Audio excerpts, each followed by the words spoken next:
सकाळी 6:30 वाजता पप्पांसोबत मी निघाली मुंबईला जायला. मस्त कॉलेजचं काम आटपलं, गाडी धुवून टाकली, खाली न्यूजपेपर पण टाकून दिले आणि मावशी काकांसोबत मी संध्याकाळी गेली मालेगावला.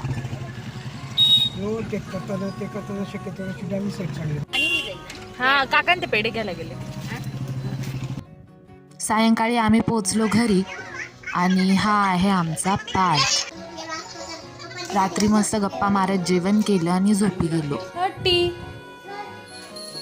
सकाळी मस्त देवपूजा झाली, मी मस्त पोळ्या बनवल्या आणि हे आहे माझे मामा आणि मावशी. पल्लवी वहिनींसोबत गप्पा मारल्या आणि छान छान ड्रेस बघत नकुल वाजवत होता बँड. आणि हा आहे आमचा संग्राम.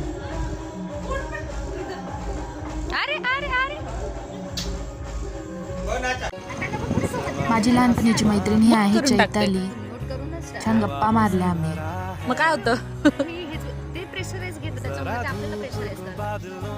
5ला त्याच्या मित्रांसोबत गप्पा मारायच्या होत्या म्हणून त्याला सायकलीवर घेऊन गेली. चलो चलो. हा आहे श्लोक, तो मला शिकवत होता पतंगाला मांजा कसा बांधायचा ते. आणि मस्त रात्री दादा वहिनींसोबत गप्पा मारल्या आणि परत पुन्हा आपल्या नागपूरला यायला निघाली. चलो बाय.